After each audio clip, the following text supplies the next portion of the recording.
Sir, Putin വരികയാണല്ലോ. Putin വരുന്നത് ഏത് വിമാനത്തിലാണ്? അദ്ദേഹത്തിന് പ്രത്യേകമായിട്ടൊരു വിമാനമുണ്ടോ? അല്ല, ലോകത്തിലെ എല്ലാ രാഷ്ട്രത്തലവന്മാർക്കും അവർക്ക് വേണ്ടിയിട്ടുള്ള എക്സ്ക്ലൂസീവ് ആയിട്ടുള്ള വിമാനങ്ങളുണ്ട്. ഇപ്പോൾ അമേരിക്കൻ പ്രസിഡന്റ് എയർഫോഴ്സ് 1 ലോകത്തിലെ ഏറ്റവും ആധുനികമായ വിമാനമാണ്. അതിന് മിസൈൽ ആക്രമണങ്ങൾ പോലും ചെറുക്കുന്ന വിമാനം. വേണ്ടി വന്നാൽ ആക്രമിക്കാൻ മിസൈലുകൾ അയക്കാൻ പറ്റുന്ന സംവിധാനം വരെ എയർഫോഴ്സ് 1 ഉണ്ടെന്നാണ് പറയുന്നത്. അപ്പോൾ ആ വിമാനം ഒരിക്കലും തകരില്ല. തകർന്ന് പ്രസിഡന്റിന് ആപത്ത് സംഭവിക്കുന്ന സിറ്റുവേഷൻ ഒരിക്കലും ഉണ്ടാവരുത് എന്നുള്ള സങ്കല്പത്തിലാണ് എയർഫോഴ്സ് 1 ഉണ്ടാക്കിയിരിക്കുന്നത്. നമ്മുടെ രാജ്യത്തിനും ഉണ്ട് അത്തരം വിമാനം. നമ്മുടെ രാജ്യത്തിന് എയർ ഇന്ത്യ 1 പ്രധാനമന്ത്രി നരേന്ദ്രമോദിക്ക് വേണ്ടിയുള്ള വിമാനം, അതും ഈ പറയുന്ന പോലെ ആധുനിക സംവിധാനങ്ങളുള്ള വിമാനങ്ങളാണ്. പക്ഷേ നമ്മൾ റഷ്യൻ പ്രസിഡന്റ് പുടിൻ സഞ്ചരിക്കുന്ന വിമാനം ഏതാണെന്ന് അധികം കേട്ടിട്ടില്ല. പുടിൻ്റെ വിമാനം എന്ന് പറയുന്നത് അമേരിക്കൻ പ്രസിഡന്റ് സഞ്ചരിക്കുന്ന വിമാനത്തെക്കാൾ ഒപ്പമോ അതിന് മുകളിലോ ആണെന്നാണ് പറയുന്നത്. അതിന് പല പേരുണ്ട്. ഒന്ന്, ചിലർ പറയുന്നത് ഇതൊരു പ്രതിരോധ കോട്ടയാണ് പുടിൻ്റെ വിമാനം എന്ന് പറയുന്നത്. പ്രതിരോധ കോട്ട എന്ന് വെച്ചാൽ എന്ത് ആക്രമണത്തെയും ചെറുക്കുന്ന ഒരു കോട്ട. പിന്നെ പറയുന്നുണ്ട് പറക്കും ക്രെംലിൻ. ക്രെംലിൻ എന്ന് പറഞ്ഞാൽ റഷ്യൻ ഭരണകൂടത്തിൻ്റെ ആസ്ഥാനം. ക്രെംലിൻ പറന്നു പോകുന്നത് പോലെയാണ് റഷ്യൻ പ്രസിഡന്റ് പുടിൻ സഞ്ചരിക്കുന്ന വിമാനം എന്നും ആലങ്കാരികമായി സൈറ്റുകളിലൊക്കെ കാണുന്നുണ്ട്. ഇംഗ്ലീഷ് സൈറ്റുകളിലും ഡിഫൻസ് സൈറ്റുകളിലും ഈ വ്യോമയാന സൈറ്റുകളിലൊക്കെ കാണുന്നുണ്ട്. ലോകത്തിലെ ഏറ്റവും ആഡംബരം നിറഞ്ഞ ഒരു വിമാനമാണ് പുടിൻ്റെ വിമാനം. അതൊരു പറക്കുന്ന ക്രെംലിൻ കൊട്ടാരം തന്നെയാണ്. അതിൻ്റെ പേര് ഇലൂഷൻ 1196-300 PU എന്നാണ് അതിൻ്റെ പേര്, ഇലൂഷൻ. അപ്പം നമ്മൾ എയർ ഇന്ത്യ എന്നൊക്കെ പറയുന്ന, അല്ലെങ്കിൽ എയർബസ്, ബോയിങ് എന്നൊക്കെ പറയുന്ന പോലെ ഇത് ഇലൂഷൻ എന്ന് പറയുന്ന കമ്പനി നിർമ്മിക്കുന്ന വിമാനമാണ്. അത് സോവിയറ്റ് യൂണിയൻ്റെ കാലത്ത് സെർജി ഇലൂഷൻ എന്ന് പറയുന്ന ഡിസൈനർ ഡിസൈൻ ചെയ്ത് ഇലൂഷൻ ഡിസൈൻ ബ്യൂറോ എന്ന് പറയുന്ന കമ്പനിയാണ് ഡിസൈൻ ചെയ്തത്. ഇപ്പോൾ അത് നിർമ്മിക്കുന്ന വോറോനഷ് എയർക്രാഫ്റ്റ് പ്രൊഡക്ഷൻ അസോസിയേഷൻ എന്ന് പറയുന്ന കമ്പനി നിർമ്മിക്കുന്നു. അത് യുണൈറ്റഡ് എയർക്രാഫ്റ്റ് കോർപ്പറേഷൻ്റെ ഭാഗമാണ്. ഈ വിമാനത്തിൻ്റെ കാര്യം എന്ന് പറഞ്ഞാൽ ഈ വിമാനം റഷ്യ അങ്ങനെ ഒരുപാട് പേർക്കൊന്നും കൊടുത്തിട്ടില്ല. നമ്മൾ പരിശോധിക്കുമ്പോൾ 2-3 രാജ്യങ്ങൾക്ക് ഈ ഇലൂഷൻ വിമാനങ്ങൾ കൊടുത്തിട്ടുള്ളൂ. റഷ്യ ഈ വിമാനം ഉണ്ടാക്കിയിട്ട് റഷ്യയുടെ ആവശ്യത്തിന് വേണ്ടി ഉപയോഗിക്കുന്നു. അവരുടെ ആഭ്യന്തര സിവിൽ വ്യോമയാന ഗതാഗതത്തിന് ഉപയോഗിക്കുന്നു, സൈനിക ആവശ്യത്തിന് ഉപയോഗിക്കുന്നു. അവർ ബോയിങ്ങും എയർബസും ഒന്നും വാങ്ങുന്നില്ല. റഷ്യൻ വിമാനങ്ങളെല്ലാം ഇലൂഷനാണ്. ഇലൂഷൻ എന്നിട്ട് ഒരു വിദേശത്തൊരു രാജ്യത്തിന് കൊടുത്തിട്ടുണ്ടെങ്കിൽ, അതായത് സൈനിക ഗ്രേഡിലുള്ള വിമാനം കൊടുത്തിട്ടുള്ള ക്യൂബയ്ക്ക് മാത്രമാണ്. ക്യൂബയിലെ യാത്രയ്ക്കും VIP യാത്രയ്ക്കും വേണ്ടി ഇലൂഷൻ കൊടുത്തിട്ടുണ്ട്. ഇലൂഷൻ ഈ ഗ്രേഡല്ല, ഇലൂഷൻ കമ്പനി ഉണ്ടാക്കുന്ന പല ഗ്രേഡുകളിൽ ഒന്ന്. പിന്നെയുള്ളത് സിംബാബ്വെ കൊടുത്തിട്ടുണ്ട് കാർഗോയ്ക്ക് വേണ്ടിയിട്ട്, ഇറാൻ കൊടുത്തിട്ടുണ്ട് കാർഗോയ്ക്ക് വേണ്ടിയിട്ടാണെന്ന് പറയുന്നു. ബാക്കിയുള്ളതൊക്കെ റഷ്യ തന്നെ അങ്ങ് ഉപയോഗിക്കുകയാണ്. ഇതിൻ്റെ വില എത്രയാണ് സർ? അതിൻ്റെ വില പറയാം. അപ്പോൾ അതിനു മുമ്പ് ഈ വിമാനം പ്രതിരോധ കോട്ടയാണെന്ന് പറഞ്ഞില്ലേ? ഈ പ്രതിരോധ കോട്ടയാണെന്ന് പറഞ്ഞാൽ അതായത് മിസൈൽ ആക്രമണം ചെറുക്കും. മിസൈലൊന്നും ഇതിന് വന്ന് ഏക്കത്തില്ല. പിന്നെ അടിയന്തര ഘട്ടത്തിൽ, നേരത്തെ പറക്കും ക്രെംലിൻ എന്ന് പറഞ്ഞല്ലോ, ക്രെംലിനിലെ ഭരണകൂടം അങ്ങ് പോവുകയാണ്. അടിയന്തരമായി ഇപ്പം പുടിൻ ആകാശത്തൂടെ പറന്നുകൊണ്ടിരിക്കുമ്പോൾ ലോകത്തൊരു ആണവ യുദ്ധം ഉണ്ടായി. എന്ത് ചെയ്യും? ഉടനെ കരക്കിറങ്ങി റഷ്യയിൽ പോയി ആണവ കീ ബട്ടണൊന്നും അമർത്താൻ പറ്റില്ല. അതിനകത്ത് ഈ റഷ്യൻ ആണവ ശേഖരവുമായി കണക്ട് ചെയ്യാനുള്ള സാറ്റലൈറ്റ് സംവിധാനങ്ങൾ ഉണ്ടാകുന്നത്. അതായത് അതിനകത്തിരുന്ന് തന്നെ റഷ്യൻ പ്രസിഡന്റിന് ഒരു ആണവ യുദ്ധത്തിനുള്ള സ്വിച്ച് അമർത്താൻ പറ്റും. അത്ര ആധുനിക സംവിധാനങ്ങൾ ഉണ്ടെന്ന് പറയുന്നു. പിന്നെയുള്ളത് ഈ നേരത്തെ പ്രജിത ചോദിച്ചതിലേക്ക് ഞാൻ വരാം. പിന്നെയുള്ളതെന്ന് പറഞ്ഞാൽ അതിൻ്റെ അകത്ത് ആഡംബരങ്ങളെന്ന് പറഞ്ഞാൽ ഇതൊരു പാലസാണ്, പറക്കുന്ന കൊട്ടാരം. അതിനകത്ത് ഓഫീസുണ്ട്, കോൺഫറൻസ് ഹാളുണ്ട്, ലോഞ്ചുകളുണ്ട്. പിന്നെ ഫിറ്റ്നസ്, പോകുന്ന വഴിക്ക് പുടിൻ പഴയ ജൂഡോ ബ്ലാക്ക് ബെൽറ്റാണ്, KGB ഉദ്യോഗസ്ഥനായിരുന്നു. അതെല്ലാം ഫിസിക്കലി ഭയങ്കര ഫിറ്റാണ്. അപ്പോൾ ഞാൻ അടുത്തിടെ ഒരു വീഡിയോ ഉണ്ട്, പുടിൻ ഇങ്ങനെ നിൽക്കുമ്പോൾ എവിടെയാണെന്ന് ആ സ്ഥലം എനിക്ക് മനസ്സിലായില്ല. വീഡിയോ ഞാനിങ്ങനെ പാസ് ചെയ്ത് കണ്ടാണ്. അപ്പോൾ ഈ പരിസ്ഥിതി പ്രതിഷേധം നടത്തുന്ന ഒരു സ്ത്രീ, അർദ്ധനഗ്നയാണ്, അരയ്ക്ക് മുകളിലേക്ക് വസ്ത്രം ധരിക്കാത്തൊരു സ്ത്രീ പുടിൻ ഇങ്ങനെ നിൽക്കുമ്പോൾ പുടിൻ്റെ നേരെ പാഞ്ഞു വരുന്നു. ഉടനെ പുടിൻ്റെ സെക്യൂരിറ്റികൾ മിന്നൽ വേഗത്തിൽ അവരെ അടിച്ച് താഴത്തിരുന്നു, എടുത്തുകൊണ്ട് പോകുന്നു. അപ്പോൾ ആരുടെ ഒരു കമൻറ്റ്, നേരിട്ട് പുടിൻ്റെ അടുത്ത് ഇല്ലാഞ്ഞത് ആ പെണ്ണും പിള്ളയുടെ ഭാഗ്യം, അങ്ങനെ ആ രീതി നിലത്തടിച്ചത്. കാരണം പുള്ളി ജൂഡോ ബ്ലാക്ക് ബെൽറ്റാണ്, പഴയ KGB ഓഫീസറാണ്, ഭയങ്കര ഫിസിക്കലി ഫിറ്റാണ്. അപ്പോൾ പുടിൻ്റെ യാത്രക്കിടയ്ക്ക് ഒരു എക്സസൈസ് ചെയ്യണമെന്നുണ്ടെങ്കിൽ അതിനൊരു ഫിറ്റ്നസ് സെൻ്റർ ഉണ്ട്. എന്തിന് ഇടയ്ക്ക് വെച്ച് എന്തെങ്കിലും അസുഖം വന്നാൽ അതിനകത്തൊരു വെൽ എക്യുപ്ഡ് ഓപ്പറേഷൻ തിയേറ്ററുകളുണ്ട്. അപ്പോൾ ഇത്രയും സംവിധാനങ്ങളുള്ള ഒരു വിമാനമാണ്. മാത്രമല്ല ഈ വിമാനത്തിൻ്റെ പ്രത്യേകത, ഇതിന് അതിശക്തമായ PS-90A എന്ന് പറയുന്ന ടർബോഫാൻ എൻജിൻ ആണുള്ളത്. അത് 4 ഉണ്ട്. 4 എഞ്ചിനുള്ള വിമാനമാണ്. പറക്കുന്നതിനിടയ്ക്ക് 1 എഞ്ചിനോ 1-2 എഞ്ചിൻ കേടായാലും വിമാനം നിൽക്കത്തില്ല, വിമാനം പോയിക്കൊണ്ടിരിക്കും. 4 എഞ്ചിനുകളുള്ള വിമാനങ്ങൾ വളരെ കുറവാണ്. അതൊരു വൈഡ് ബോഡി വിമാനം എന്നാണ് പറയുന്നത്. അതായത് വിമാനത്തിനകത്ത് സീറ്റുകൾക്കിടയിലുള്ള ഒരു പാസേജ് ഉണ്ട് ആൾക്ക് നടന്നു പോകാൻ. സാധാരണ നമ്മൾ യാത്രാ വിമാനങ്ങൾക്ക് ഒരു നിരയാണ് നടുക്കൂടെ പറന്നു പോകാം. ചില വിമാനങ്ങൾക്ക് 2 പാസേജ് ഉണ്ടാവും. അത്തരം വിമാനങ്ങൾക്ക് വീതി കൂടുതലാണ്. അപ്പോൾ ഇത് വൈഡ് ബോഡി, വളരെ വീതി കൂടിയ വിമാനമാണ്. 2 പാസേജുകളുണ്ട് നടന്നു പോകാൻ. അതുകൊണ്ടാണ് വൈഡ് ബോഡി എഞ്ചിൻ വിമാനം എന്ന് പറയുന്നത്. ഇനി ഇലൂഷൻ കമ്പനിയുടെ ഈ വിമാനത്തിൻ്റെ ഏറ്റവും വലിയ പ്രത്യേകത എന്ന് ചോദിച്ചാൽ അതിന് എത്ര വില വരുമെന്നല്ലേ ഇപ്പോൾ പ്രജിത ചോദിച്ചത്. അപ്പം ഈ ഇലൂഷൻ വിമാനങ്ങൾക്ക് സാധാരണ 410 കോടി രൂപയൊക്കെ വില വരും. പക്ഷേ പുട്ടിൻ്റെ ഇലൂഷൻ 11 PU എന്ന് പറഞ്ഞാൽ കമാൻഡ് പോസ്റ്റ് എന്നാണ് റഷ്യൻ ഭാഷ. അതായത് കമാൻഡർ ഇരിക്കുന്ന സ്ഥലം, കമാൻഡർ ഇരിക്കുന്ന പോസ്റ്റാണ്. റഷ്യൻ സൈന്യാധിപൻ കൂടി സർവ്വസൈന്യാധിപൻ പുട്ടിനാണല്ലോ. അപ്പോൾ കമാൻഡ് പോസ്റ്റായിട്ട് കരുതുന്ന വിമാനമാണ്. അപ്പോൾ അതിൻ്റെ സാധാരണ ഒരു 410 കോടി രൂപയൊക്കെയാണ് ഇന്ത്യൻ കറൻസിയിൽ ഒരു ഇലൂഷൻ വിമാനത്തിനുള്ളത്. പക്ഷേ പുട്ടിൻ സഞ്ചരിക്കുന്ന വിമാനത്തിന് 4100 കോടിയെങ്കിലും വില വരും എന്നാണ് പൊതുവിൽ പറയപ്പെടുന്നത്. അത് ഔദ്യോഗികമായിട്ട് റഷ്യ പറഞ്ഞിട്ടില്ല. കാരണം ആ വിമാനത്തിന് ഒന്നും സംഭവിക്കത്തില്ല. വിമാനത്തിൽ പണ്ട് ഈ വോൾവോ കാറിൻ്റെ ഒരു പരസ്യം ഉണ്ടായിരുന്നു, ഇംഗ്ലീഷ് പത്രങ്ങളിലൊക്കെ വന്നിട്ടുള്ള. വോൾവോ എന്ന് പറഞ്ഞാൽ ഞങ്ങളുടെ വാഹനത്തിൽ സഞ്ചരിച്ചാൽ ഒരു കാര്യം ഉറപ്പാണ്, നിങ്ങൾക്ക് അപകടത്തിൽപ്പെട്ട് മരണം സംഭവിക്കില്ല. കാരണം ഞാൻ ഈ വോൾവോയുടെ ബോഡി അകം ഞാൻ കണ്ടിട്ടുണ്ട്. അതായത് വോൾവോ കാറിന് ചുറ്റും ഇങ്ങനെ ഇരുമ്പിൻ്റെ ഒരു കവചമുണ്ട്, നല്ല ബീം, ഇരുമ്പിൻ്റെ റോഡുകൾ വെച്ചിരിക്കുക.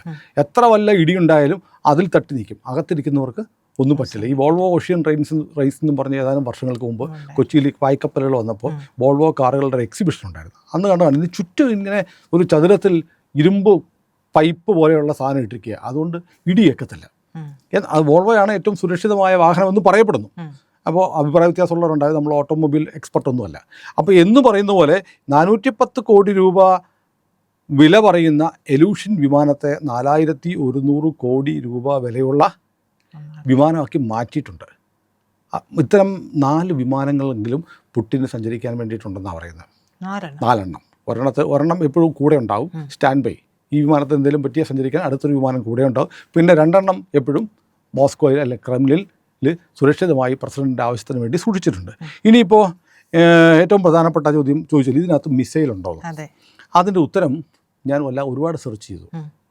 അതിൻ്റെ ഉത്തരം ഗൂഗിളിൽ ആധുനിക സെർച്ച് എഞ്ചിനുകൾ AI ഒക്കെ പറയുന്നത് അറിയില്ല എന്നാണ്. ഇല്ല എന്നല്ല, അറിയില്ല എന്നാണ് പറയുന്നത്. അത് ഡിസ്ക്ലോസ് ചെയ്തിട്ടില്ല. ഈ വിമാനം സ്വാഭാവികം നമ്മൾക്ക് ഊഹിക്കാം, ഈ റഷ്യൻ പ്രസിഡന്റിൻ്റെ വിമാനം പോകുമ്പോൾ അതിന് നേരെ ഒരു മിസൈൽ ആക്രമണം ഉണ്ടായാൽ എന്ത് ചെയ്യുമെന്നുള്ള ചോദ്യത്തിന് ഉത്തരം പറയുന്നുണ്ട്. അതിനകത്ത് ചാഫ് ഫ്ലെയറുകളുണ്ട്. അതായത് ഇൻഫ്രാറെഡ് ഹോമിംഗ് മിസൈലുകളെ വഴിതിരിച്ചു വിടാൻ പറ്റും. ഇതിന് നേരെ വരുന്ന ഇൻഫ്രാറെഡ് ഹോമിംഗ് മിസൈലുകളാണെങ്കിൽ ഇതിന് ഈ വിമാനം വേറെ സിഗ്നൽ കൊടുത്ത മിസൈലുകളെ തിരിച്ചുവിടും. ഇനിയുള്ളത് റഡാർ ഗൈഡഡ് മിസൈലുകളാണെങ്കിൽ അതിനെ ചാഫ് സ്ട്രിപ്പുകൾ ഉപയോഗിച്ച് തിരിച്ചുവിടാൻ പറ്റും എന്നൊക്കെ ആണ് ഇതിനകത്ത് പറയുന്നത്. അതായത് മിസൈലുകൾ ഇതിന് നേരെ വന്നാൽ മിസൈലുകളെ തകർക്കാനുള്ള സംവിധാനത്തെക്കുറിച്ച് പറയുന്നില്ലെങ്കിലും ഈ വിമാനത്തിന് നേരെ ഏതെങ്കിലും മിസൈൽ വന്നാൽ അതിനെ വഴിതിരിച്ചു വിടാൻ പറ്റും. അതിനുള്ള ടെക്നോളജി ഉണ്ട്. മിസൈലൊന്നും ഏക്കത്തില്ല എന്ന് പറയുന്നു. അത് അത്രേ അവർ പറയുന്നുള്ളൂ. അങ്ങനെ ആവാൻ സാധ്യതയില്ല. വേണ്ടി വന്നാൽ ഒരു മിസൈൽ വന്നാൽ മിസൈലിനെ പ്രതിരോധിക്കാനുള്ള സംവിധാനം, ഈ വഴിതിരിച്ചു വിടാനുള്ള ജാമിങ്ങും മാത്രമായിരിക്കത്തില്ല, ബാക്കിയൂടെ ഉണ്ടായിരിക്കും. അതൊക്കെ റഷ്യയുടെ രഹസ്യങ്ങളാണ്. ഇപ്പോൾ നമുക്കതേക്കുറിച്ച് പിന്നെയുള്ളത് ഇലക്ട്രോണിക് വാർഫെയർ സംവിധാനങ്ങളുണ്ട്. അതായത് മറ്റു വിമാനങ്ങൾ മിസൈലൊക്കെ വന്നാൽ ഈ വിമാനം പറക്കുമ്പോൾ അതിനടുത്തേക്ക് വേറെ ഏതെങ്കിലും വിമാനം വന്നാൽ അവരുടെ റഡാർ ഇത് ജാം ചെയ്യും. പിന്നെ അവൻ കണ്ണുപൊട്ടനെ പോലെ ആകാശത്ത് കിടക്കും. അവൻ എന്ത് ചെയ്യണമെന്നറിയാൻ അത് കിടക്കും. ഇങ്ങനെയൊക്കെയാണ് ഇതിനെ പറയുന്നത്. ഇപ്പോൾ ഈ ഏറ്റവും ആധുനികം എന്ന് പറയുന്ന വിമാനങ്ങളാണ് എയർഫോഴ്സ് 1ഉം ഇലൂഷൻ ഈ പറയുന്ന 96 എന്നൊക്കെ പറയുന്ന വിമാനം. നമുക്ക് ഇതിനെക്കുറിച്ചൊക്കെ ഈ ഓൺലൈൻ മീഡിയയിലും ഇൻ്റർനെറ്റിലും AI വെച്ചുള്ള സെർച്ചിൽ കിട്ടുന്ന കാര്യങ്ങളെ പറയാൻ പറ്റുള്ളൂ. പക്ഷേ അതിൻ്റെ യഥാർത്ഥ രൂപം എന്താണ് അതിൻ്റെ കപ്പാസിറ്റി, എന്തൊക്കെ ഫെസിലിറ്റി ഉണ്ട് എന്നൊന്നും അവരാരും പറയില്ല. അപ്പോൾ ഇത് കേട്ടുകഴിയും കിട്ടുന്ന വിവരങ്ങൾ സമാഹരിച്ചിട്ടുള്ള ആർട്ടിക്കിൾസ് വായിച്ചിട്ടാണ് നമ്മൾ ഇത്രയും കാര്യം പറയുന്നത്. അപ്പം ഇതിനിടയ്ക്ക് പെട്ടെന്ന് ഞാൻ ഓർക്കുന്നത്, ഈ ലോകത്ത് വിമാനങ്ങൾ നിർമ്മിക്കുന്ന 2 കമ്പനിയാണ് യാത്രാ വിമാനങ്ങൾ നിർമ്മിക്കുന്നത്. ഒന്ന് എയർബസ്, ഫ്രാൻസിൻ്റെ എയർബസും അമേരിക്കയുടെ ബോയിങ്ങും. അവർക്കാണ് ലോക വ്യോമയാന കുത്തക എന്ന് പറയാം. യാത്രാ വിമാനങ്ങളുടെ 99% ഒന്നെങ്കിൽ എയർബസ് ആയിരിക്കും അല്ലെങ്കിൽ ബോയിങ് ആയിരിക്കും. പിന്നെ റഷ്യ മാത്രമാണ് അവരുടെ ഇലൂഷൻ കാറ്റഗറിയിലുള്ള വിമാനങ്ങൾ വെച്ചിട്ട് അവരുടെ ആവശ്യം നിർവഹിച്ചുകൊണ്ടിരിക്കുന്നത്.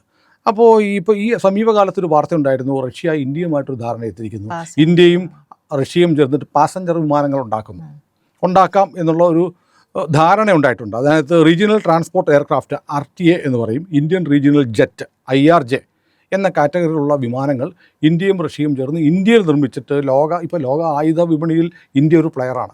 ഇന്ത്യ ആയുധങ്ങൾ ഉണ്ടാക്കുന്നു, ഇന്ത്യ ആയുധങ്ങൾ വിൽക്കുന്നു എന്ന് പറയുന്നത് പോലെ ഇനി യാത്രാ വിമാനങ്ങൾ വിൽക്കുന്ന ഒരു രാജ്യമായി ഇന്ത്യ മാറാൻ റഷ്യ നമ്മളെ സഹായിക്കുന്നു. അപ്പോൾ നോക്കണം, നമ്മൾ നമ്മൾ തൊട്ടുമുമ്പ് പറഞ്ഞു, റഷ്യയും ഇന്ത്യയും തമ്മിലുള്ള റീലോസ് എന്ന് പറയുന്ന കരാറുണ്ടാക്കിയിരിക്കുന്നു. അതൊരു സൈനിക കരാർ മാത്രം ആണ്. അത് ആ വീഡിയോ കണ്ടിട്ടില്ലാത്ത പ്രേക്ഷകരൊന്ന് കാണണം. പാകിസ്ഥാൻ ഏറ്റവും കൂടുതൽ ഭയപ്പെടേണ്ടത് ഇനി റഷ്യ പിന്തുണയ്ക്കുന്ന ഇന്ത്യയാണ്. കാരണം ഇന്ത്യയെ വല്ലാതെ ആയുധമണിയിക്കുന്ന, ഇന്ത്യക്ക് ഒരു ഇൻഷുറൻസ് പോളിസി പോലെ പ്രവർത്തിക്കുന്ന ഒരു നിയമം റഷ്യൻ പാർലമെൻറ്റ് പാസ്സാക്കി അത് നടപ്പാക്കുകയാണ് പുടിൻ വരുന്നതിന് മുമ്പ് എന്ന് പറഞ്ഞൊരു വീഡിയോ, അതിൻ്റെ വിശദാംശങ്ങൾ കാണിക്കുന്ന ഒരു വീഡിയോ ഇതിന് തൊട്ട് മുമ്പ് ഞങ്ങൾ ചെയ്തിട്ടുണ്ട്. നിങ്ങളതൊന്ന് കാണണം, കാണാത്തവർ. ഏതായാലും നമ്മൾ ഈ പറഞ്ഞു വന്നത്, അപ്പോൾ റഷ്യ ഇങ്ങനെ വല്ലാതെ ഇപ്പോൾ ജിയോ പൊളിറ്റിക്സിൽ സംഭവിച്ചുകൊണ്ടിരിക്കുന്ന അമേരിക്കയുടെ ശത്രുതാപരമായ ഒരു നിലപാട് കൂടെ നിൽക്കുമ്പോൾ അതിനെ കൂടുതൽ മുതലെടുക്കാൻ എന്ന് പറയാം. കാരണം റഷ്യക്ക് ഇന്ത്യ ആവശ്യമുണ്ട്, അമേരിക്കയ്ക്ക് വേണ്ടെങ്കിൽ ഞങ്ങൾ അത്രയും കൂടെ റഷ്യ പറയും ഞങ്ങൾക്ക് ഇന്ത്യ വേണം എന്ന് പറഞ്ഞിട്ടാണ് ഇതെല്ലാം റഷ്യ ചെയ്യുന്നത്. റഷ്യ ഇപ്പോൾ പറയുന്നത് ഈ വിമാന പദ്ധതി നമുക്ക് തരുമ്പോൾ ഒരു വ്യോമയാന രംഗത്ത് ഇന്ത്യ കൂടെ എയർബസിനെ പോലെ അല്ലെങ്കിൽ ബോയിങ്ങിനെ പോലെ ഇന്ത്യ കൂടെ ഒരു വിരൽപ്പാടിടട്ടെ എന്ന് റഷ്യ ആഗ്രഹിക്കുന്നു. അപ്പോൾ അങ്ങനെ വരുവാണെങ്കിൽ ഏത് വിമാനമായിരിക്കും ഇന്ത്യയിൽ നിർമ്മിക്കാൻ പോകുന്നതെന്നൊരു ചോദ്യം വരുന്നുണ്ട്. അതിൻ്റെ ഉത്തരം ഇപ്പോൾ വന്നിട്ടുണ്ട്. SSJ സുഖോയ് സൂപ്പർ ജെറ്റ് 100 എന്ന് പറയുന്ന, ഇപ്പോൾ സുഖോയ് വിമാനങ്ങൾ ഇപ്പോൾ തന്നെ നമ്മൾ നിർമ്മിക്കുന്നുണ്ട് ഇന്ത്യ റഷ്യയുമായിട്ട് കൊളാബറേഷൻ്റെ ഭാഗമായിട്ട്. Su-57 പുടിൻ വരുമ്പോഴത്തേക്ക് ഇന്ത്യക്ക് തരാമെന്നുള്ള ഒരു ധാരണ, ലോകത്തിലെ ഏറ്റവും ആധുനികമായ വിമാനമാണ്, അതിനെ വെല്ലാൻ ലോകത്ത് മറ്റൊരു വിമാനം ഇല്ല എന്ന് ഇതിന് തൊട്ട് മുമ്പ് റഷ്യയിൽ ക്രെംലിൻ്റെ വക്താവ് പറഞ്ഞു കഴിഞ്ഞു.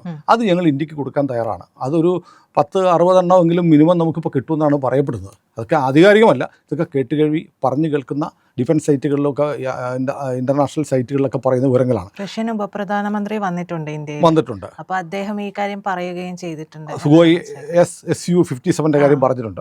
വ്യോമയാന മേഖലയിൽ ഇന്ത്യയും റഷ്യയും വളരെ അതായത് സുഖോയ് സൂപ്പർ ജെറ്റ് 100 എന്ന് പറയുന്ന വിമാനമായിരിക്കും നമ്മൾ റഷ്യയുടെ സഹായത്തോടെ ഇന്ത്യ നിർമ്മിക്കാൻ പോകുന്നതെന്നും പറയുന്നുണ്ട്. ഏതായാലും ഇലൂഷൻ എന്ന് പറയുന്ന വിമാനമാണ് റഷ്യൻ പ്രസിഡന്റ് സഞ്ചരിക്കുന്ന വിമാനം. അത് ഒരിക്കൽ കൂടി നമുക്ക് പറയാം, അതൊരു പ്രതിരോധ കോട്ടയാണ്, ചലിക്കുന്ന ക്രെംലിനാണ്.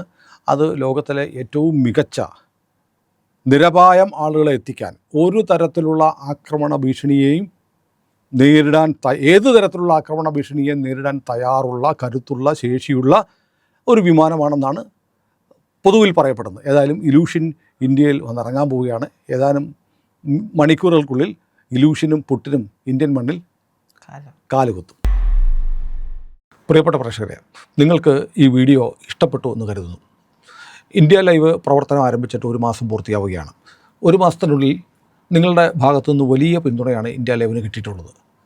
ഈ ചാനലിൻ്റെ വിജയം എന്ന് പറയുന്നത് നിങ്ങൾ ഓരോരുത്തരും നൽകുന്ന അകമഴിഞ്ഞ പിന്തുണയാണ്. ഈ പിന്തുണ നിങ്ങൾ വീഡിയോകൾ കണ്ട് ഞങ്ങൾക്ക് നൽകുന്നുണ്ട്. ഞങ്ങളുടെ വീഡിയോകൾ എല്ലാ ദിവസവും ലക്ഷക്കണക്കിന് ആളുകൾ കാണുന്നുണ്ട്. പക്ഷേ നിർഭാഗ്യം എന്ന് പറയട്ടെ, നിങ്ങളുടെ ഒരു ചെറിയ അശ്രദ്ധ ഞങ്ങൾക്ക് കൂടുതൽ സഹായം ലഭിക്കുന്നതിന് തടസ്സമാവുന്നുണ്ട്. അതായത് നമ്മുടെ വീഡിയോ കണ്ടതിന് ശേഷം ദയവായി ആ വീഡിയോ ഒന്ന് സബ്സ്ക്രൈബ് ചെയ്യുക, ചാനൽ ഒന്ന് സബ്സ്ക്രൈബ് ചെയ്യുക, അതിൻ്റെ ബെൽ ബട്ടൺ കൂടി ഒന്ന് അമർത്തുക. 1 മിനിറ്റിന് താഴെ സമയം വേണ്ടുന്ന ഒരു കാര്യമാണ്. അങ്ങനെ ചെയ്താലേ നമുക്ക് ഈ ചാനൽ ഇനി മുന്നോട്ട് പോകാൻ കഴിയൂ. നിങ്ങൾ ഓരോരുത്തരും ദയവായി ഈ വീഡിയോ കണ്ടതിന് ശേഷം നമ്മുടെ ചാനൽ ഇന്ത്യ ലൈവ് സബ്സ്ക്രൈബ് ചെയ്യാൻ മറക്കരുത്. ആ ബെൽ ബട്ടൺ കൂടി ഒന്ന് അമർത്തണം. ഇത് ഈ ചാനലിനെ നിലനിർത്താൻ നിങ്ങൾ നൽകുന്ന ഏറ്റവും വലിയ സഹായമായിരിക്കും. ഈ സഹായമാണ് ഞങ്ങൾക്ക് വേണ്ടത്. ഇങ്ങനെ നിങ്ങളുടെ സഹായമുണ്ടെങ്കിൽ മാത്രമേ ഞങ്ങൾക്ക് തുടർന്നും മറ്റാരും പറയാത്ത സത്യങ്ങളും വാർത്തകളുമായി നിങ്ങളുടെ മുന്നിൽ വരാൻ കഴിയൂ. ഇത് വ്യക്തിപരമായ എൻ്റെ ഒരു അഭ്യർത്ഥനയായി കണക്കിലെടുത്ത് ദയവായി ഇപ്പോൾ തന്നെ ചാനൽ സബ്സ്ക്രൈബ് ചെയ്യണമെന്ന് ഞാൻ നിങ്ങളോട് അഭ്യർത്ഥിക്കുകയാണ്, അപേക്ഷിക്കുകയാണ്.